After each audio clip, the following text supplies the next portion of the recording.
तो क्लोर alkali process, इसके लिए ये आपको चित्र में दिख रहा है। इसके अंदर ये कंटेनर है, कंटेनर के अंदर दो आउटलेट है। दो आउटलेट देख सकते हैं, एक तरफ लिखा है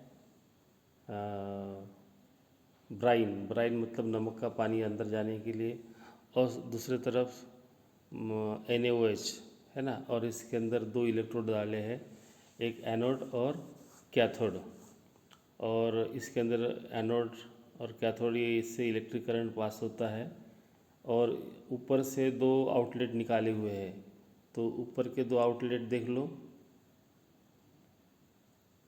ऊपर के दो आउटलेट दिख रहे हैं, जिसके अंदर एक तरफ क्लोरीन गैस दिख रहा है और दूसरी तरफ हाइड्रोजन गैस। तो ये सिंपल सा एपरेटस है।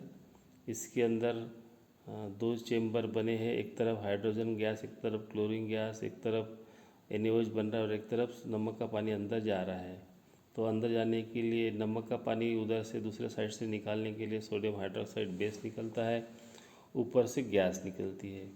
तो ऐसा ये एपरेटस है और इस प्रोसेस का नाम है क्लोर अल्कली प्रोसेस। और इसके अंदर सिंपल क्या यूज़ कर रहे हैं, नमक का पानी, जिसको हम बोलते हैं ब्राइन। और ये हम यूज़ कर रहे हैं। अभी इसके यूजेस जो है, मतलब सिंपल मेथड है ये, बहुत सिंपल। इलेक्ट्रिक यूज़ कर रहे हैं, इलेक्ट्रोलिसिस कर रहे हैं नमक के पानी का, और इसके अंदर से प्रोडक्ट मिल रहे हैं क्लोरीन, हाइड्रोजन और NaOH। तो हमने देखा है कि नमक हमारे घर में तो सिर्फ खाने के काम में आता है, लेकिन फैक्ट्री के अंदर इससे बहुत सारे प्रोडक्ट बनते हैं। तो हमने जो ऊपर देख रहे हैं आप लोग, जिसमें क्लोरीन गैस, इसका क्या क्या यूज़ हो सकता है। तो वाटर ट्रीटमेंट करते हैं, पानी के अंदर क्लोरीन को छोड़ेंगे तो पानी का, हमने देखा है 9th क्लास के अंदर, तो क्लोरीनेशन प्रोसेस होती है, जिससे हम पानी को शुद्धिकरण कर सकते हैं। तो शुद्धिकरण करने के लिए पानी का यूज़ होता है। दूसरा होता है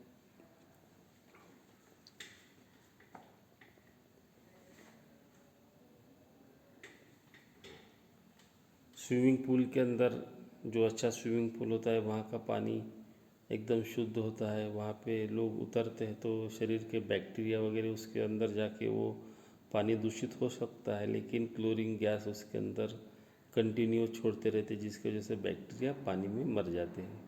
तो स्विमिंग पूल के अंदर ही होते हैं। इस तरह से क्लोरीन जो है एक गैस, फैक्ट्री के अंदर जो अच्छा क्वालिटी का प्लास्टिक होता है, जिसको हम बोलते हैं PVC, पॉलीविनिल क्लोराइड। तो ये प्लास्टिक होता है PVC, ये बनाने के लिए क्लोरीन गैस का यूज़ होता है। इसी तरह से डिसइंफेक्टेंट, मतलब डिसइंफेक्टेंट अभी आप देख रहे हैं सैनिटाइजेशन जैसे ही कर रहे हैं, तो उसके अंदर भी ऐसा ही क्लोरीन गैस का हम यूज़ कर सकते हैं सैनिटाइज करने के लिए, डिसइंफेक्टेंट करने के लिए। किसी भी चीज़ को निर्जंतु करना है तो ये हम क्लोरीन का यूज़ कर सकते हैं। इसी तरह से CFC जो क्लोरोफ्लोरोकार्बन है, तो क्लोरोफ्लोरोकार्बन जो हमारे AC के अंदर या रेफ्रिजरेटर के अंदर यूज़ होता है, तो उसके लिए ये क्लोरीन गैस का यूज़ कर सकते हैं। इसी तरह से पेस्टिसाइड्स, तो कितने सारे प्रकार के पेस्टिसाइड होते हैं, तो इतने सारे पेस्टिसाइड के लिए क्लोरीन गैस का यूज़ होगा। तो क्लोरीन गैस देखो कितने सिंपल प्रोसेस से हमको मिल रहा है। तो ये हो गया क्लोरीन का यूज़।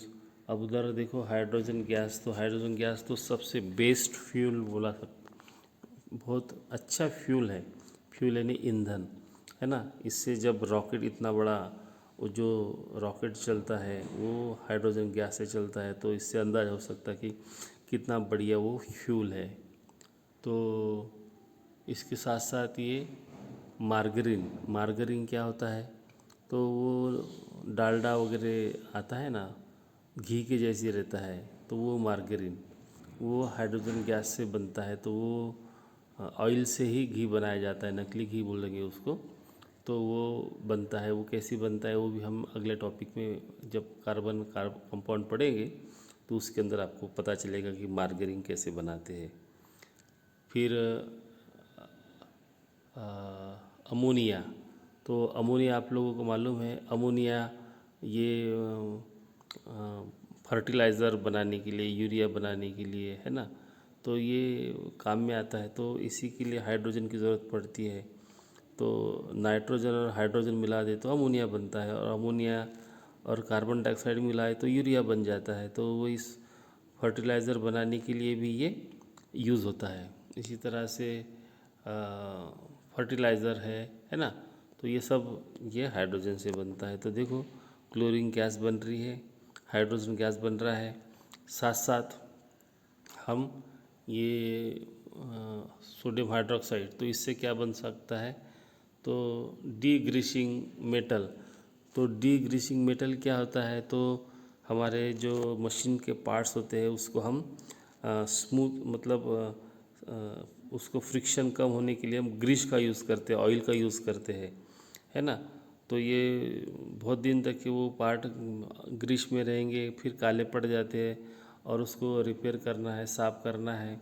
तो ऐसे ग्रीस को, ऑयल को हटाने के लिए हम ये सोडियम हाइड्रोक्साइड का यूज़ करते हैं। तो मेटल के पार्ट्स एकदम क्लीन हो जाते हैं सोडियम हाइड्रोक्साइड से। इसी तरह से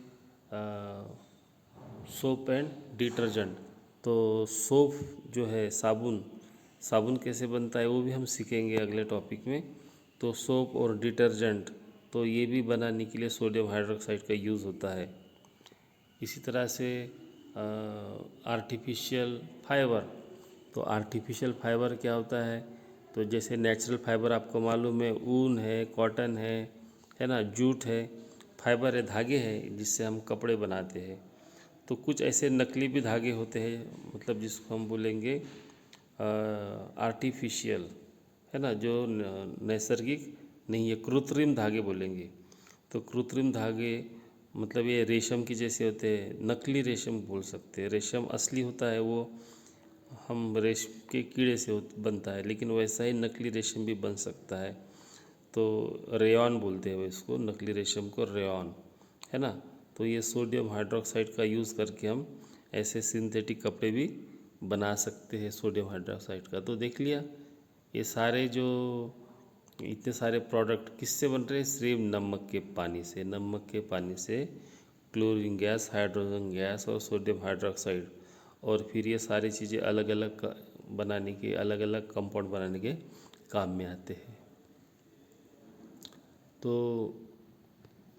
ये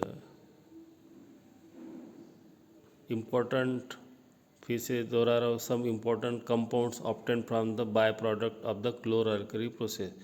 तो क्लोरअल्कली प्रोसेस जो है उससे जो बाय प्रोडक्ट बन रहे हैं, तो उससे कुछ इम्पोर्टेंट कंपाउंड कौन कौन से होते हैं, तो देख सकते हैं आप लोग।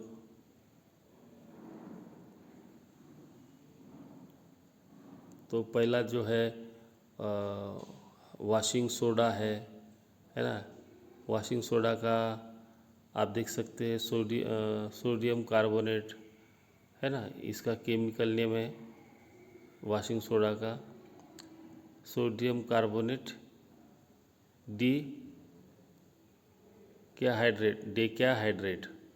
तो ऐसा क्यों कहा जाता है केमिकल नेम, तो देखो फार्मूला में दिख रहा है सोडियम कार्बोनेट, और डे क्या मतलब 10, हाइड्रेट मतलब पानी, जिसके अंदर 10 पानी के मॉलिक्यूल दिए हैं। तो ये है वॉशिंग सोडा। तो मैन्युफैक्चर ऑफ द ये सोडा का क्या काम है, वॉशिंग सोडा, तो आप बोलेंगे सिर्फ वॉश करने के काम में आता है, ऐसा नहीं है, इसके और भी यूज़ है। तो मैन्युफैक्चर ऑफ बोरैक्स, बोरैक्स एक केमिकल होता है, बहुत सारे काम में आता है वो। तो बोरिक एसिड तो आपको मालूम होगा, वो बोरैक्स बनता है वॉशिंग सोडा से। कॉस्टिक सोडा, कॉस्टिक सोडा होता है वो जो कपड़े वपड़े धोने के लिए होता है, या हमारा जो हार्ड वाटर है उसकी हार्डनेस को रिमूव करने के लिए यूज़ करते हैं। Softening of the hard water, है ना, हार्ड वाटर को सॉफ्ट करने के लिए हम यूज़ करते हैं caustic soda. Then baking soda, baking मतलब बेक करना, जो बेकरी के अंदर यूज़ होता है, सिर्फ बेकरी के लिए नहीं लेकिन हमारे घर में भी यूज़ होता है। तो इसका कैसे यूज़ करते हैं, इसका नाम क्या है, sodium hydrogen carbonate, baking soda का ये केमिकल नेम है। और इसका फार्मूला NaHCO3, और यूज़ इसके क्या है बेकिंग सोडा का, तो use as a antacid ingredient of the baking powder, है ना। बेकिंग पाउडर बनाने काम में आता है, एंटासिड बनाने आता है। एंटासिड जैसे इनो वगैरह होता है तो वो बनाने के, एंटासिड मतलब एसिड का अगेंस्ट, है ना, वो बनाने के काम में आता है बेकिंग सोडा। इसी तरह से ब्लीचिंग पाउडर, तो ब्लीचिंग पाउडर सुना होगा, हमारे स्कूल में पानी के टंकी में डालते हैं ब्लीचिंग पाउडर। उसका केमिकल नेम है कैल्शियम ऑक्सीक्लोराइड, और इसका फार्मूला देखो CaOCl2। और इसके काम क्या है, तो ब्लीचिंग क्लॉथ मतलब कपड़े को ब्लीचिंग करते हैं तो कपड़े के अंदर कोई दाग वगैरह होंगे या क्रीम कलर जो धागे होते हैं उसको एकदम सफ़ेद कर देते हैं, तो उसको ब्लीचिंग मतलब कलर को उड़ा देना, कलर गायब करना, ये ब्लीचिंग प्रोसेस होती है। और ये ब्लीचिंग पाउडर से होता है। Use as a oxidizing agent, oxidizing agent का काम करते हैं, तो ऑक्सीडेशन प्रोसेस की ज़्यादा ज़रूरत है, ये ऑक्सीडेशन का काम करता है। डिसइंफेक्टिंग वाटर, तो पानी के अंदर तो हम डालते हैं डिसइंफेक्ट करते हैं, मतलब कोई भी इन्फेक्शन मतलब बैक्टीरिया वगैरह उसको मारने के काम में आता है। मैन्युफैक्चर ऑफ क्लोरोफॉर्म, तो क्लोरोफॉर्म ये बहुत केमिकल होता है, मेडिकल साइंस में उसका यूज़ होता है, तो क्लोरोफॉर्म बनाने के काम में आता है ब्लीचिंग पाउडर, इसका यूज़ कर सकते हैं। फिर हम देखते हैं प्लास्टर ऑफ पेरिस, तो प्लास्टर ऑफ पेरिस तो घर में भी आजकल उसको लगाते हैं, तो इसका फार्मूला कैल्शियम सल्फेट हेमीडाहाइड्रेट, हेमी मतलब आधा, हाइड्रेट मतलब पानी, तो CaSO4 हाफ H2O, तो ये प्लास्टर ऑफ पेरिस है। और मैन्युफैक्चर्स ये काय के लिए किया जाता है प्लास्टर ऑफ पेरिस, तो जहाँ लोग एक्सीडेंट वगैरह हो जाता है तो हड्डी फ्रैक्चर हो जाती है तो उसका प्लास्टर लगाते हैं, है ना, मैन्युफैक्चर बोन को जोड़ने के लिए, तो बाहर से प्लास्टर इसका लगाते हैं ताकि टूटी हुई हड्डी जुड़ के रहे कुछ दिन, तो अपने आप वो जुड़ जाती है, तो हिलना नहीं चाहिए, इसलिए इसका प्लास्टर किया जाता है। मेकिंग टॉय, बहुत सारे टॉय खिलौने मूर्तियाँ वगैरह प्लास्टर ऑफ पेरिस से बनाते हैं, है ना। डेकोरेटिव मटेरियल, तो हमारे घर के अंदर छत के ऊपर ऐसे डिज़ाइन निकालते हैं डेकोरेशन करने के लिए, प्लास्टर ऑफ पेरिस का यूज़ करते हैं। और स्टैचू, बहुत सारे स्टैचू, है ना, तो मूर्तियाँ वगैरह इससे बनाई जाती है, तो ये इसका काम है प्लास्टर ऑफ पेरिस का। तो ये सब प्रोडक्ट किससे तैयार हुए हैं, देखिए सभी प्रोडक्ट जो तैयार हुए हैं वो हमारे क्लोरअल्कली प्रोसेस से है।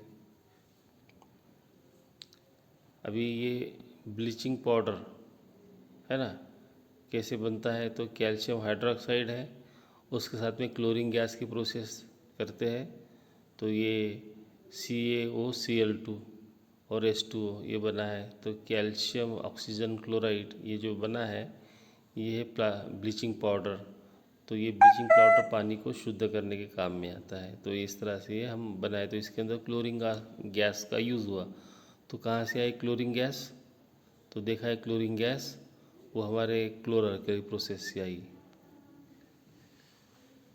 तो यहाँ से फिर से यूज़ दिया है ब्लीचिंग पाउडर का, तो फॉर ब्लीचिंग कॉटन लाइन मतलब ये भी एक प्रकार का धागा होता है, उसको भी ब्लीच करने के लिए in textile industry, for bleaching wood pulp in paper factory, तो पेपर का लगदा बनता है, पल्प बनता है ना, पेस्ट की जैसी, तो लकड़ी का वो पहले उसका पल्प बना लेते हैं और फिर उससे पेपर बनाते हैं, तो वो पेपर एकदम सफ़ेद होना चाहिए, इसलिए हम ब्लीचिंग पाउडर का यूज़ करते हैं ताकि वो कपड़े रहे या पेपर है सफ़ेद बन जाए। लॉन्ड्री के अंदर भी ब्लीचिंग पाउडर कपड़े एकदम सफ़ेद होने के लिए उसका यूज़ करते हैं।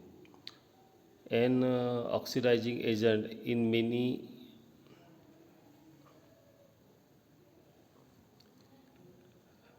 इन केमिकल इंडस्ट्रीज़, तो दोहरा रहा हूँ कि केमिकल इंडस्ट्रीज़ के अंदर ऑक्सीडाइजिंग एजेंट का काम करता है।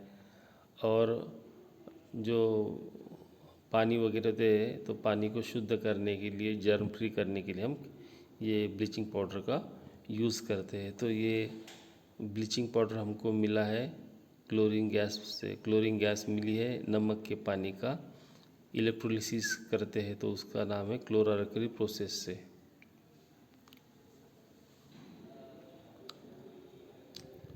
तो बेकिंग सोडा, तो बेकिंग सोडा क्या होता है? तो जो बेक करने के काम में आता है, जैसे पकोड़े ढोकड़ा हमारे घर में वो काम में लाया जाता है बेकिंग सोडा। तो बेकिंग सोडे का जो काम किस तरह से किया जाता है, कैसा काम करता है, वो हमारे बेकिंग के कैसे काम में आता है? तो ये कैसे बनता है? पहले बेकिंग सोडा देखो, नमक लिया है, नमक का पानी लिया है और उसके अंदर कार्बन डाइऑक्साइड और अमोनिया, चार चीज़ें है ना, चार कंपोनेंट की रिएक्शन होती है। अमोनियम क्लोराइड, पानी, कार्बन डाइऑक्साइड और अमोनिया गैस, ये चारों कंपोनेंट की रिएक्शन होगी तो अमोनियम क्लोराइड बनेगा, NH4Cl बनेगा और baking soda NaSCO3, sodium hydrogen carbonate, मतलब ये बेकिंग सोडा। तो इस तरीके से ये बेकिंग सोडा बनाया जाता है। तो हमने दो चीज़ सीखे हैं, ब्लीचिंग पाउडर और बेकिंग सोडा। और ये बाय प्रोडक्ट है किस चीज़ के? क्लोरअल्कली प्रोसेस से मिलने वाले जो प्रोडक्ट है उसके अंदर से क्लोरीन गैस, हाइड्रोजन गैस और NaOH जो बन रहा है उसकी वजह से, मतलब सिंपल नमक का पानी से देखो कितने सारे प्रोडक्ट बन रहे हैं। तो आज के लिए मैं इतना ही बताऊंगा, फिर नेक्स्ट बचा हुआ पार्ट नेक्स्ट वीडियो में बताऊंगा। Thank you.